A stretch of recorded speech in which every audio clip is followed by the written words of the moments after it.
Internet olami mahsulotlar, takliflar va talablar bilan to'la. Har kim istaganini topa oladi. Yaqinda internetda ana shunday talab, taklif va o'z mahsuloti yoki xizmatini deylik, ommaga taklif etayotgan bir mutaxassisga ko'zim tushdi. Juda foydali, kerakli va juda ham ko'pchilik bugungi kunda ana shu xizmatdan foydalanib salomatligiga yanada ko'proq e'tibor berayotgan va bu narsa meni ham e'tiborimdan chetda qolmadi. Ana shu narsani sizga ham ilingim keldi. Assalomu alaykum. Bu o'zimizning gapda esa yana bir mutaxassisni hammamizga birdek zarur. Erkak yo ayol, yoshimiz katta kichkina bo'lishidan qat'iy nazar, salomatligiga bee'tibor bo'lmagan har kimga juda muhim. Mutaxassisimiz esa manual terapevt, coach Umida Usmonova. Assalomu alaykum Umidaxon. Assalomu alaykum. Xush ko'rdik. Salomat bo'ling. Kayfiyatlar yaxshi? Zo'r. Sport formasidasiz. Ya'ni tana ham, kayfiyat ham ana shunday sport formasida. Shunaqa. Hozir qo'rqib o'tiribman. Shu boks bilan shug'ullanmaganmisiz? Shug'ullanganman. Mana gap nimada? Haligi o'tirishni o'zi aytib turadi-da. Qo'lingizni bundoq qilayotganingizdan endi savollarimga ham ehtiyot bo'lib beraman shekilli. Undaxon manual terapevt, coach, ya'ni aynan manual terapiyani boshqalarga ham o'rgatadigan, ko'rsatib bera oladigan, o'zini tajribasida, atrofdagilarning tajribasida ko'rsatib bera oladigan coach hisoblanadilar. Sizni internet tarmoqlarida topganman. Ko'rganman, ishingizni bir emas, yarim yil davomida, menimcha bir oy emas, yarim yil davomida kuzatdim. Foyda ko'rganlarni ham ko'rdim. Manual terapiya o'zi nima? Shu haqida ozgina qisqacha gapirib o'taylik. Manual terapiya o'zi o'zbekchaga tarjima qilinganda qo'l bilan davolash degan ma'noni bildiradi. Uqalash emas, davolash. Davolash, qo'l bilan davolash. Qo'l bilan davolash terapiyasida. Bizda ko'pchilik manual terapevt deb aytilganda faqat suyaklarni qirsillatadigan mutaxassis sifatida tanib qolingan, asli unaqa emas. Manual terapevt kerakli tochkalaringiz bilan tanada qayerda og'riqli, muskulada qayerda og'riqli holatlar kuzatilayotgan bo'lsa, xuddi o'sha nuqtani qo'li orqali davolaydigan mutaxassis hisoblanadi. Hech qanaqa apparatlarsiz, hech qanaqa qo'shimcha asbob uskunalarsiz, faqat qo'l bilan davolovchi mutaxassis hisoblanadi. Qo'lda nimadir bo'lish kerakmi? Shunda hali tok deydimi, bio nimadir bo'lish kerak. Biatok deyshadi. Biatok, ha. O'zi har bir insonda bu narsa bo'ladi. Biatok har bitta insonda bo'ladi. Siz yillar davomida insonlar bilan ishlash jarayoningizda, misol mana insonlarga tanasiga tekkanda, uni ishqalagan holatda biatok uyg'onadi, kuchayadi qo'lda. Issiqlik ko'payishni boshlaydi. Aynan uqalovchilarda, ya'ni massajistlarda va manual terapevtlarda. Ko'p, misol shifokorlarda ham bo'ladi. Chunki juda ko'p insonlarga qo'lingizni tekkizgan saringiz mana energiya almashaladi deydi-yu. Xuddi shunaqa energiya almashinadi. Siz har bir insonni davolayverasiz, borib bu shifo kuchayib boradi. Keyinchalik kimgadir qo'lingizni tekkizib qo'ysangiz ham yengil bo'ldimi deyveradi. Qoqib qo'ysangiz ham yengil bo'ldimi deyveradi. Sizni endi qarang, aynan manual terapevt sifatida sizni mushaklar bilan ishlash qanaqa bog'liq joyingiz bor? Manual terapevt hamma og'riq mushakda bo'ladi-yu. Birinchi og'rig'ingiz, misol uchun bo'yningiz qaylmayotgan holatda, bu yerda suyakda bo'lmaydi, ammo muskulda bo'ladi. Muskul o'shalar qotib qolgan bo'ladi. Ana o'sha yerda triggerli tochka, spazm hosil bo'lgan bo'ladi. Uni biz manual terapevt sifatida mana bu yerda qotib qolgan tochkani faqat shu yerda o'zi emas, orqadan, beldan, oldidan kelayotgan, limfa tomonlardan kelayotgan muskullarni massaj qilib turib, bu yechiladi. Mana bu yerda og'rig'i bo'shatiladi. Mana bosh og'rig'i, dori ichib bosh og'rig'ini qoldiriladi. To'g'rimi? To'g'ri. Lekin o'z bosh og'rig'ining asosiy sababi bo'yin qismida bo'ladi. Eshitgan bo'lsangiz, qancha bo'yin cho'kishni boshlasa, qancha tomirlar siqilib boshlasa, mana bu yerda o'tayotgan yo'g'on tomir boshga kelayotgan havoni to'sib qo'yadi. Qon tomirlari havoni to'sib qo'ygandan keyin, mana biz qancha telefonda oldinga qarab egilganimiz sari ayollarda mana siqilatga tushadi. Mana sizda ham tushgan. Ko'p o'tirgan ayollarda o'sha mana siqilatga tushish boshlagandan keyin, o'sha bo'yin oldinga qarab ketishi boshlagandan keyin, bu o'sha siqilishni boshlaydi. Mana shunaqa o'tiravergan ayollar bo'yni cho'kib, poзвоночный o'sha umurtqa pog'onalari o'tirishni boshlaganda boshga havo yetishi, qon yetishi kamayib boradi, siqilib boradi. O'shaning uchun bosh og'rig'i asosan ayollarda mana bahor boshlanganda hammada nima? Menda cherepnoy давление bor ekan, migren bor ekan, boshim og'riyapti, havoda, hammasi asli mana bitta.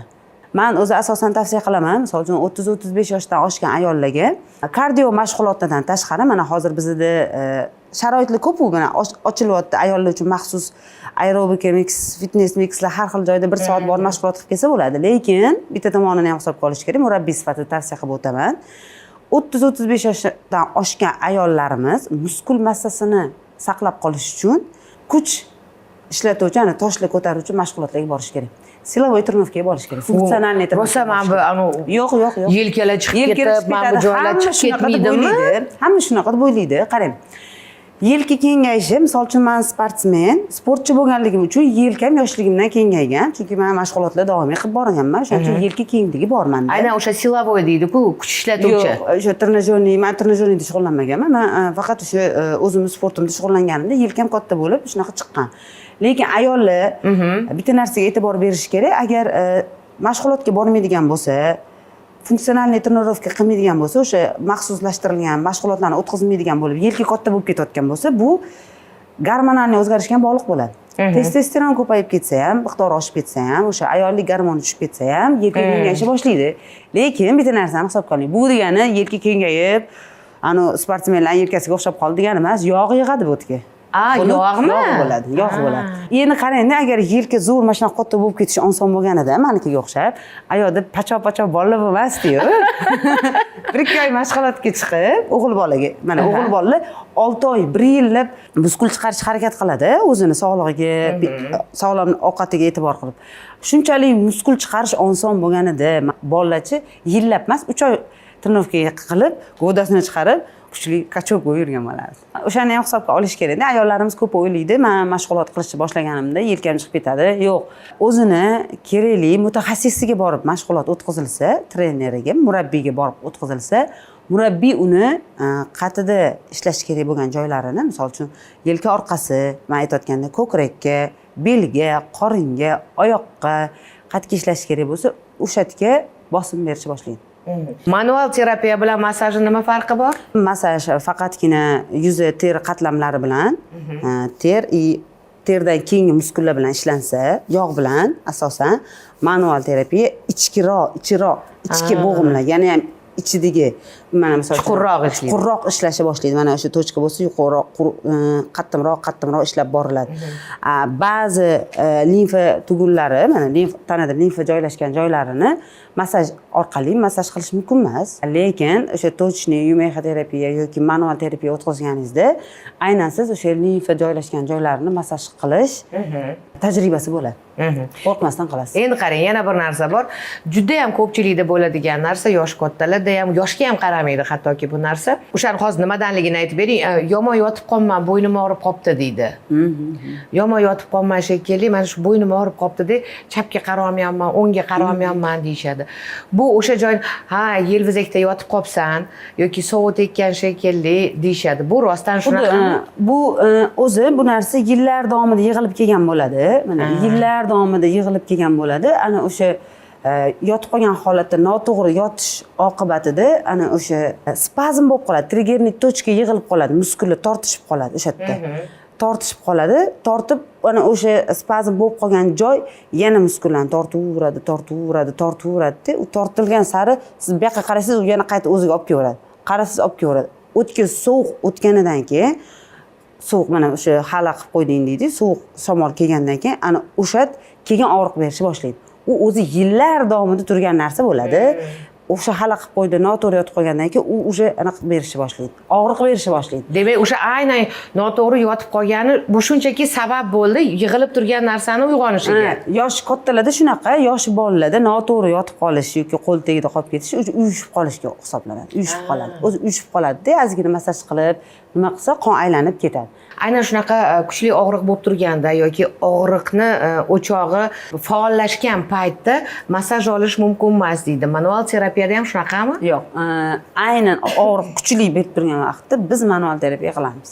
Qilsa bo'ladi. Aynan manual terapiyani men o'zim o'tkazaman. Mana bo'ynida grejasi bor, o'sha qo'liga o'sha og'riq beryapti, qo'l uyushlari bo'lyapti, qon aylanmayapti, bo'yin o'sha qisib qolgani.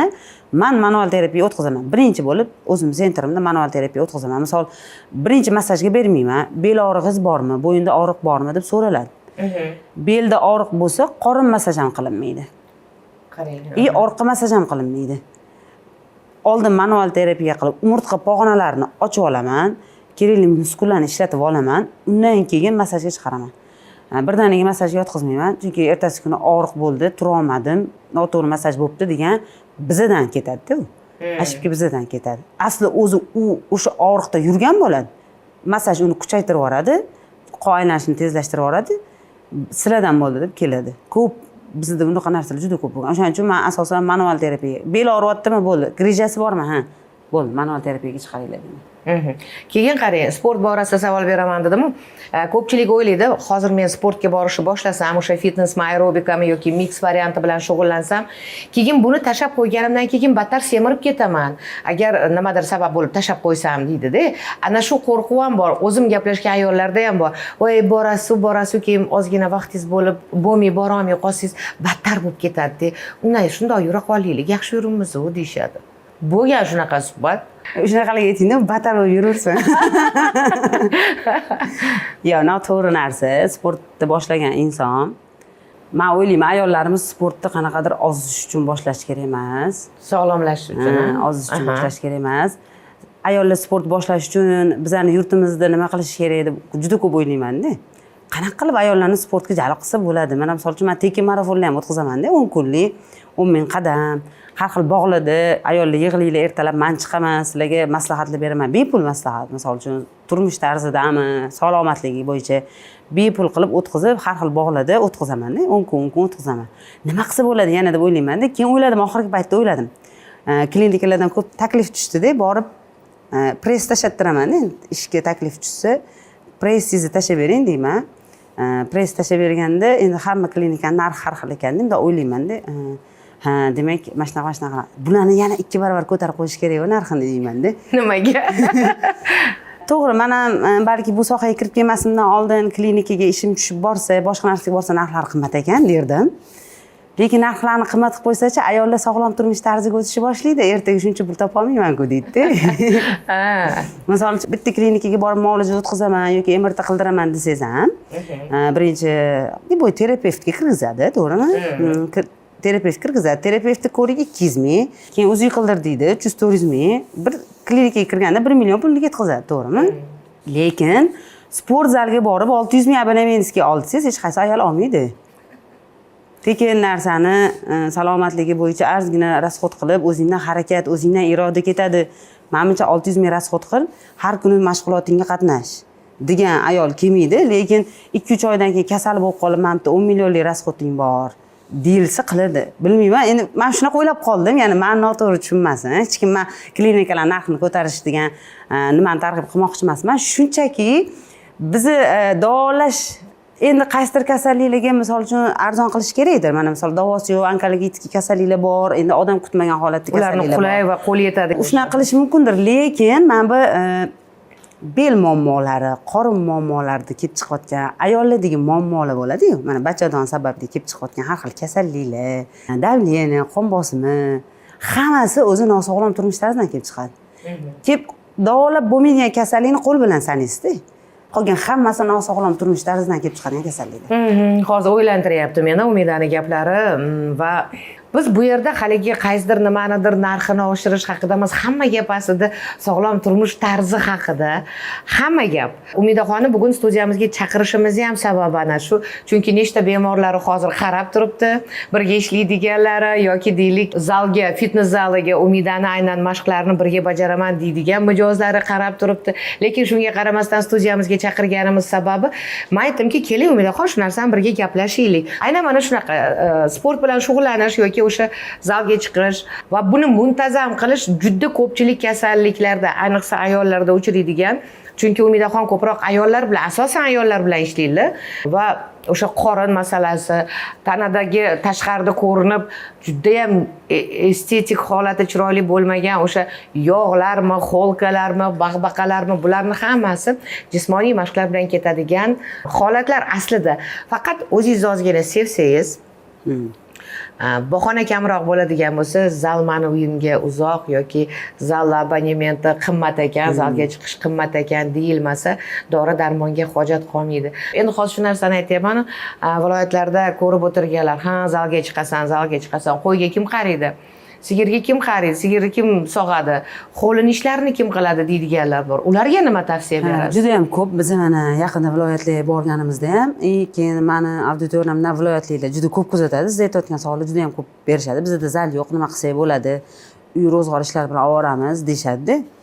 Endi o'sha har bitta joyi o'zini muhitidan kelib chiqib sharoit yaratsa bo'ladi ayollar o'ziga. Viloyatda yashovchi ayollar ko'pincha e'tiborsiz qolib ketadi bu narsaga. Endi hozir bizda shaharda yashayotgan ayollar shaharda yashagandan keyin yon atrofidagi qo'shnilar boshqasiga qarab o'ziga salomatligiga e'tibor berishi mumkin yoki yonidagi qo'shnisi zalga borsa birga borishi mumkin. Lekin qishloqlarda unaqa emas deysiz, to'g'ri. Ayol kishi o'sha ro'zg'or ishlari bilan bandmi? O'sha ro'zg'or ishlari, misol uchun qo'y, boshqa narsa boqamiz, u qilamiz, bu qilamiz. Harakati ko'p ayol kishini. Harakati ko'p ayol semirmaydi, stressli ayol semiradi. Ana. Stress mana. Doim ish qiladi, hech qayerga bormaydi, o'ziga vaqt ajratmaydi, mana shu muhitda aralashib qolgan. U ayol sababi semizlikdan qidiraveradi. Men semirib ketyapman, trenirovka qilishim kerak. Yo'q. Ilm olish ham stressdan chiqaradi odamni.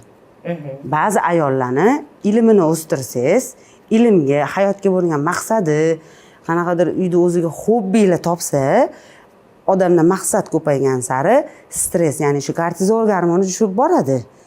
Kortizol tushgandan keyin ozish ham oson bo'lib qoladi. Viloyatdagi ayollarimizni ko'pi men oldim kelganda kortizol gormoni bilan keladi.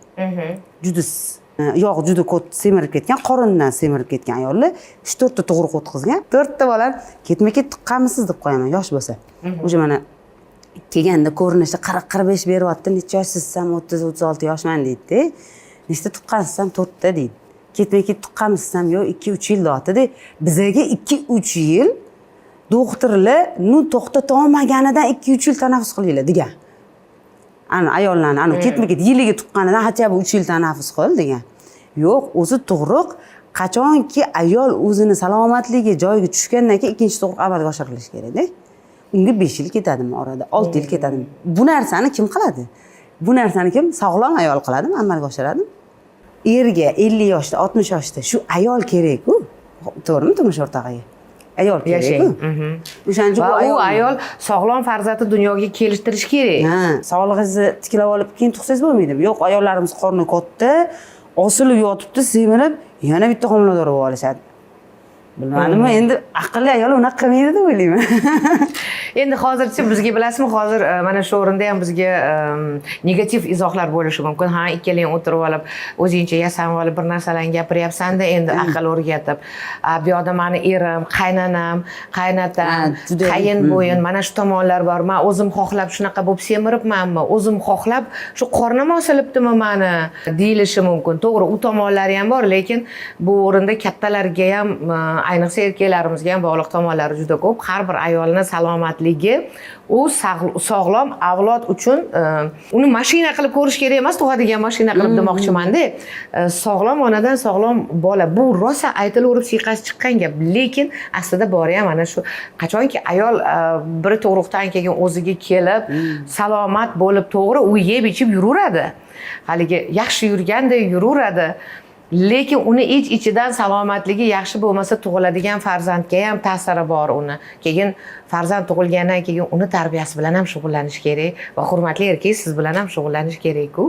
Shuning uchun ayollari salomatligi o'ta muhim va har bir tug'ruqdan keyingi tanaffus siz aytgandek. Keyin mana endi masalaga keldik. O'zi shundoq keldik. Ayollar juda ham ko'p oldingizga borayotgan ayollar bu o'sha qorindagi yog'lar yoki qorin shishib ketishi, qorin kattalashib ketgan juda ham yosh ayollarni ham ko'rdim. Va hatto sizni klinikangizga borganimda yosh qizimizni ko'rdim. 18 yosh ekan va semizlik bo'yicha haligi metr deymiz-ku, metrni olib qorinni o'lchashdi. Shu men ochig'i kayfiyatim tushib ketdi. Sababi fojia emas bu. lekin mana shu semizlikka orqasida orttirilgan dardlar ham borku, 18-20 yosh qizlarni shu darajaga bu endokrinologik tizim bilan bog'liq bu. Mana bo'qoq deymiz, oshqozon osti bezi boshqa 18 yoshli qiz vazni 100 kilodan oshiq deyapti. Bu masalani men juda ko'p o'ylaganman. Mana shu yosh qizlar semirib ketishi, nimadan bo'layotgani, keyin umurtqa pog'onasida juda ko'p muammolar kelyapti hozir. Bizga juda ko'p keladi, mana turmushga chiqmoqchi, turmushga farzandni, qizini turmushga bermoqchi, lekin umurtqa pog'onasi o'sha skolyoz, qiyshiqligi deylik. Bizga qanaqa tug'ilsa bo'ladi deb keladi yoki semizlik, qanaqa hozdirsam bo'ladi, turmushga berishim kerak deb. Bu yerda ota-ona hozirgi doktorlarimizni ham, men doktorlarimizni hech qanaqa qoralamayman, shunchaki tushuntirib yetmoqchiman. Balki negativ yozishar. Boyiga aytgandek, oldingi ota-bobolarimiz ham 5 ta 10 ta tug'ib tashagan-ku, o'sib ketaverishgan-ku. To'g'ri, 10 talab, 15 talab tuqqan ayollar ham bo'lgan, 9 talab tuqqan ayollar ham bo'lgan. Sog'lom bo'lgan, yaxshi bo'lgan, tabiati yaxshi bo'lgan, sog'lom ovqatlar bo'lgan. Ekologiya to'g'ri. Mana bunaqa shirinliklar yurgan qadamingizda bo'lmagan, shirinlik do'konlar bo'lmagan. To'g'rimi? Yaqin 5 yil ichida shirinlik do'konlar ko'payib ketdi. Misol uchun biz yoshligimizda shirinlik do'konga yoki shirinlik olish uchun qayerdir uzoqqa borib kelardik.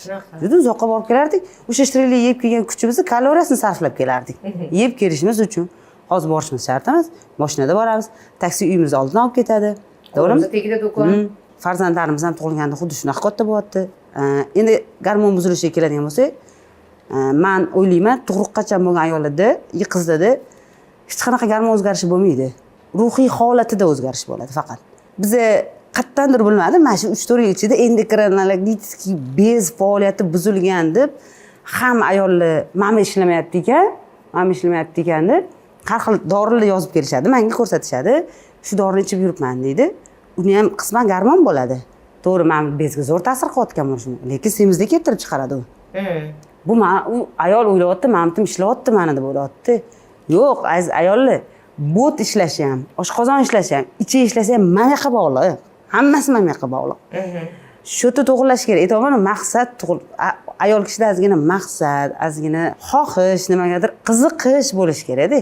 Hozirgi qizlarimiz qad qomati buzilib ketayotgan onasidan ko'ryapti. Misol uchun, meni farzandim meni ko'radi, sportga bo'lgan ehtiyoji juda ham zo'r. Hozir qizlarimiz juda ko'p o'qishga, repetitorlarga berib yorib, salomatligiga umuman e'tibor qaratishmayapti. Bizga nosog'lom, aqlli qizlar yetishib chiqmoqda. Dono aqlli, lekin jismonan nosog'lom. Aqli dono, zo'r. Ingliz tilini 4 ta 5, o'sha ingliz tili, rus tili, koreys tili, hamma tilni biladi. Lekin salomatligida yaxshi emas. U qiz dono bo'lgani bilan salomatligi yaxshi bo'lmasa, qanaqa farzand tug'adi? Qanaqa kelajakda qanaqa farzand dunyoga yetishtiradi? Aqlli farzand yetishtirgani bilan nosog'lom. Nimaga o'sha hozirda qizlarimizda farzandlarimiz mana yosh juda ko'payib ketdi. Down kasalligi, autizm kasalligi juda ko'p bolalarda tug'ilyapti. Oldin unaqa tug'ilmagan ko'p bolalar. Shu bizda nima bo'lyapti? Ota-onalar yondashuvni sal noto'g'ri qo'yib qo'yapmiz-da. Biz o'qishga berib, sportga bermayman, sportga bormaydi, o'g'il bolalar bor-ku. Qiz bolalar borsa boradi. Men ham aytaman, hali yaxshisan-ku, nimaga sportga borasan deyman. Shuni mana o'zingizda xuddi shunaqa. Biz nimaga yoshligimizdan shu sportga sevish, yoshlikdan bering, mana 8 yosh, 7 yoshdan sportga berib qo'ying. Shu qizingiz katta bo'lsa ham, mana men o'sha 8 yoshdan borganman, sportsiz yura olmayman.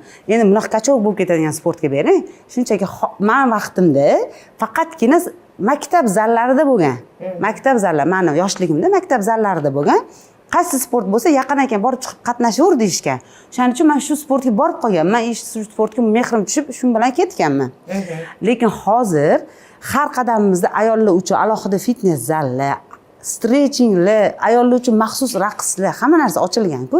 Faqat shunchaki borish kerak, mehr uyg'otish kerak, vaqtini to'g'ri taqsimlab berish kerak. Qiz bolalar mana umurtqa pog'onasi buzilishi ham nosog'lom ovqatlanadi, ko'chada yurganda fast food yeb ketadi. To'g'rimi? Fast food yeb ketadi, uyga kelganda ovqat yemaydi. Yoki birorta chips, nimalar. Mana bunaqa shirinliklar rosa ko'p yeyishadi. Ko'chaga kirsangiz, sizga bekor shirinlik qo'ymayman, men olib qo'yish kerakmi? Shirinlik do'konlariga kirsam, birinchi e'tiborim shundoq bittani kim olyapti? Xaridor kim? Bundoq qaraganimda 90% semiz ayollar o'sha shirinlik yeb o'tirgan bola. Shirinlik sotayotgan 90% ayollar bola. Men aytdim, ha, bularning kortizoli ko'payib ketyapti bularni deyman-da. Stressni yecholmayapti, shirinlikdan olyapti alamini deyman. Shirinlik tanaga tashqi tomondan baxt gormonini ishlab chiqaradigan anaqa hisoblanadi-da. Siz ichkaridan ishlab chiqarmagandan keyin tashqaridan olasiz. Siz o'zi harakat qilish kerak ichkaridan baxtni uyg'otishga. Tanlov yeyish o'zini qo'lida-ku hammasini. Biz yeyish mumkin emas bo'lgan narsalar zarar bo'lsa ham yeyveramiz. Yaratgan haqiqatda bizni mukammal insonni mukammal tarzda yaratgan. Hayot tarzimiz, ovqatlanishimiz, yurish turishimiz, hattoki mana shu o'tirish, qiyshayib o'tirishdagi holatlarimiz bilan o'zimizni jismimizga, jonimizga berayotgan zararlarimiz haqida ko'p ham o'ylab ko'rmaymiz-da. Haqiqatda yaratgan bizni chiroyli, mukammal tarzda yaratgan. Biz bu organizmni qaysidir holatga o'zimiz olib kelib qo'yamiz. Shuning uchun biz nimaga aytyapmiz? Asosiy bizni targ'ib qilayotgan narsa umidaxonni emas yoki yana kimnidir ham nimanidir massajni, manual terapiyani emas, sog'lom turmush tarzini. Ana shuni sizga yetkazmoqchimiz. Balki kimdada shunday muammo bordir, bo'lgandir yoki ilk haligi belgilarini, simptomlarini o'zingizda sezayotgandirsiz, nimadir bo'layotgan bo'lsa, murojaat qiling. Jarrohni tig'ini ostiga yotishdan oldin murojaat qilinadigan joylar bor, mutaxassislar bor. Ularga murojaat qilish kerak. Chunki ko'pchilik aytadi, ayniqsa yosh kattalarda eshitamiz, tig' tekkizdirma iloji bo'lsa tanangga. Tig' tekkizgunga qadar bo'ladigan narsani qilish kerak oldin deyishadi. Ya'ni jarrohni pichog'ini ostiga yotishdan oldin. Ibn Sino davolash usulida 60-40-10 qoidasini qilinglar deyilgan. Ya'ni 60 bemor keldi oldingizga 60% uni so'z bilan davolagin deyilgan. So'z bilan davola 60%. Shunda ham davolanmasa 40% ga dori, o't o'lanlar beringlar deyilgan. Shunda ham bo'lmasa 10% gina tig' ishlatishga ruxsat berilgan. Bizda 60-40-10 menimcha teskarisi ishlayapti. Ularga muolajaga borganimda appendix yo'q, o't pufaygi yo'q desam, nimangiz bor Feruza deyishdi. Qolgan hammasi joyida. Endi qani agar iloji bo'lsa-yu, masalan, o'sha holatga borgunga qadar ham qilgan bo'lardik, aqlimiz yetganda. Bugun men bong urayotganimni, salomatlik borasida, psixologiya borasida ko'proq so'rayotganimni, ko'proq mutaxassislar bilan gaplashayotganimni ham sababi ana shunda. Kimdadir o'xshash holat bo'ladigan bo'lsa, muammogacha, tig'igacha borib yetish kerak emas. Undan oldin sababini qilish kerak degan maqsadda Umida ochiq ham mana shunda. Oldin mana o'sha bizga negativ yozadigan erkak kishilar ham bitta tafakkur qilib ko'rsin, bundoq. Oldin kesilma degan narsa bo'lgan. Bo'lmagan, to'g'rimi? Hozir har 10 ta ayoli 8 tasi kesilyapti-yu. To'g'rimi? Xuddi shunaqa. To'g'ri. Mana hammaga tiqdek qizilyapti. Tiqdek qizilgan tana spayka, fatsalar bir-biriga yopishishni boshlaydi. Xohlasangiz, xohlamasangiz mana kesildimi? O'g'rimcha inini ko'rganmisiz? Tortsiz shaqqa yig'ilib keladi-yu. Yig'yapti tanani. Kelaveradi ayol. Mana tushib boraveradi. Samatsenkasi ham, sog'lig'i ham, hamma narsa shu ketib boraveradi. 5 ta jarrohlikni boshidan o'tkazgan inson sifatida 5 ta katta jarrohlik 1 soatdan ko'proq bo'lgan hamma operatsiya menda va ana shunday inson sifatida aytishim mumkinki, haqiqatda yaratgan, haqiqatda mukammal yaratgan. Har bitta organ o'ziga kerak, uni o'zini funksiyasi, o'zini bajaradigan ishi bor.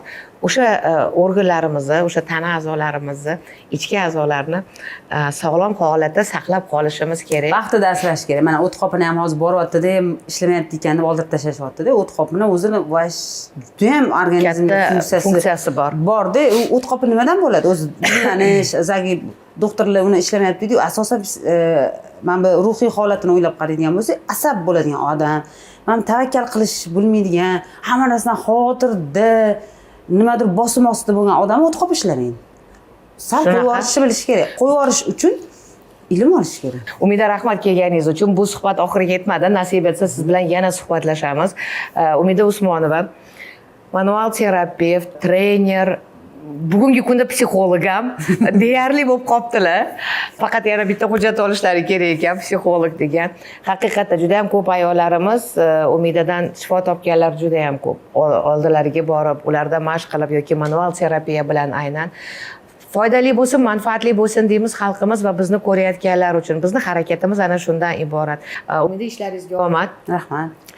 Siz qo'llaringiz bilan, yaxshi so'zingiz, beradigan umidingiz, ishonchingiz bilan ayollarimizni hayotlariga, ularni oilalarini tinchligiga, oilalarida sog'lom muhit paydo bo'lishiga xizmat qilayotganlardan birisiz.